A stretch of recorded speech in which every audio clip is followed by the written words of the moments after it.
This is the account of the families of Shem, Ham, and Japheth, the 3 sons of Noah. Many children were born to them after the great flood.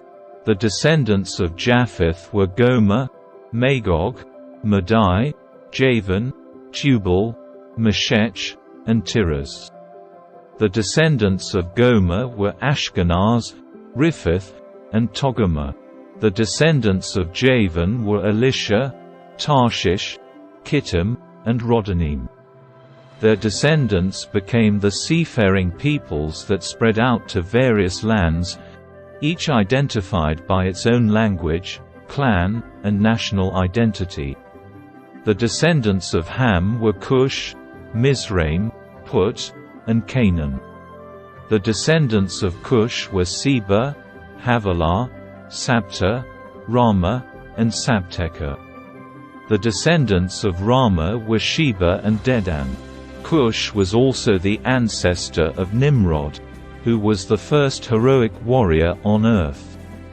Since he was the greatest hunter in the world, his name became proverbial.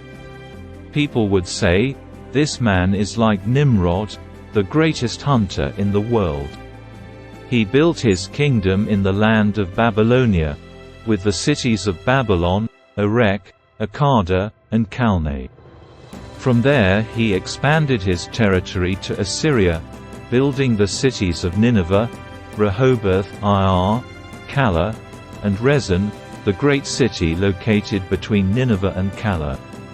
Mizraim was the ancestor of the Luddites, Anamites, Leabites, Naphtuhites, Pathrusites, Casluhites, and the Caphtorites, from whom the Philistines came.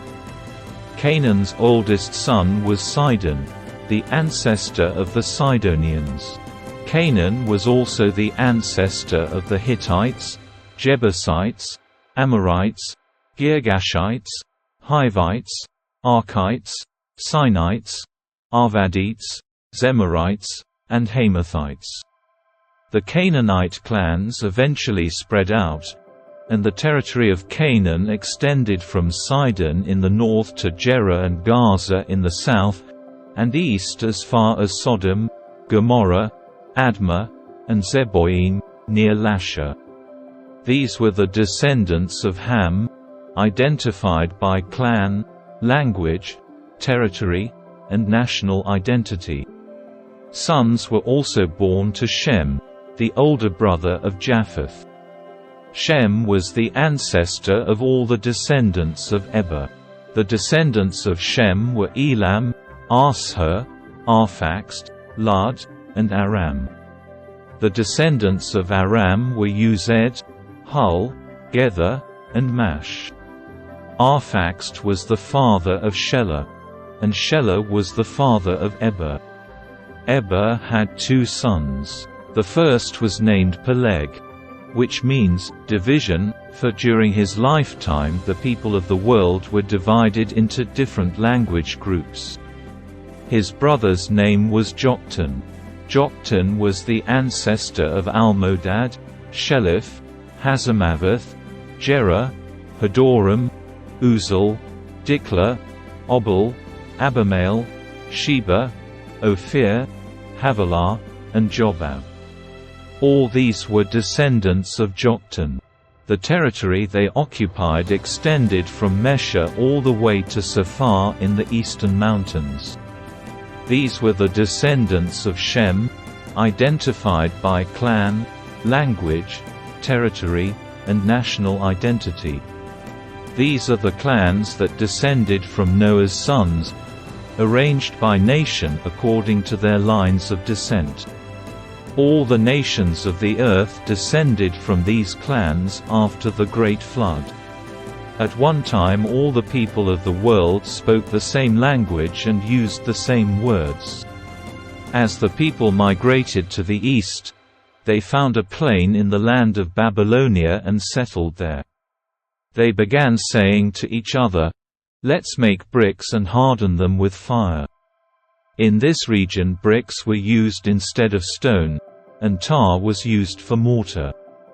Then they said, "Come, Let's build a great city for ourselves with a tower that reaches into the sky. This will make us famous and keep us from being scattered all over the world." But the Lord came down to look at the city and the tower the people were building.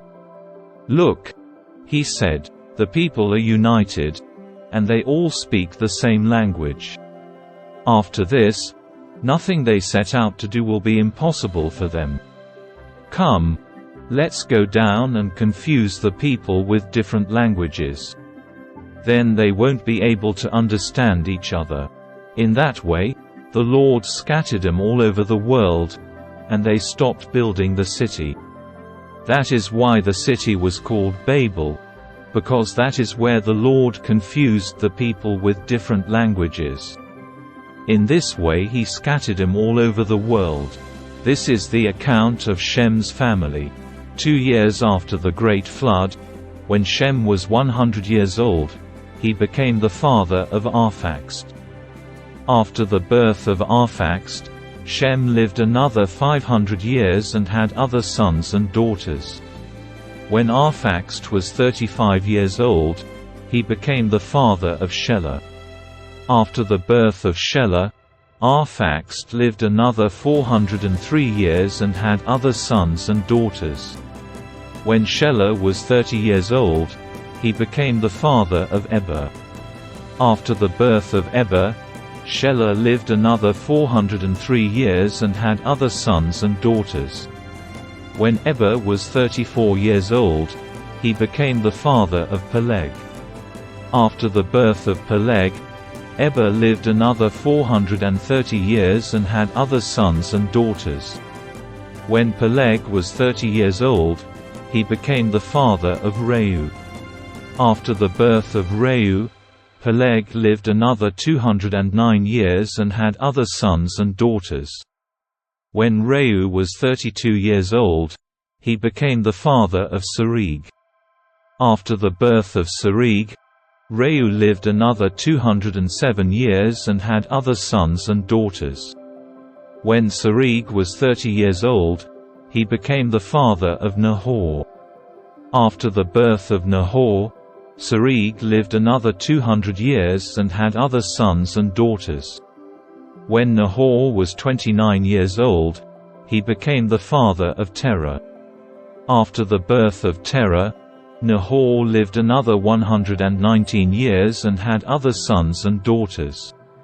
After Terah was 70 years old, he became the father of Abram, Nahor, and Haran. This is the account of Terah's family. Terah was the father of Abram, Nahor, and Haran was the father of Lot. But Haran died in Ur of the Chaldeans, the land of his birth, while his father, Terah, was still living. Meanwhile, Abram and Nahor both married. The name of Abram's wife was Sarai, and the name of Nahor's wife was Milcah. Milcah and her sister Iscah were daughters of Nahor's brother Haran. But Sarai was unable to become pregnant and had no children.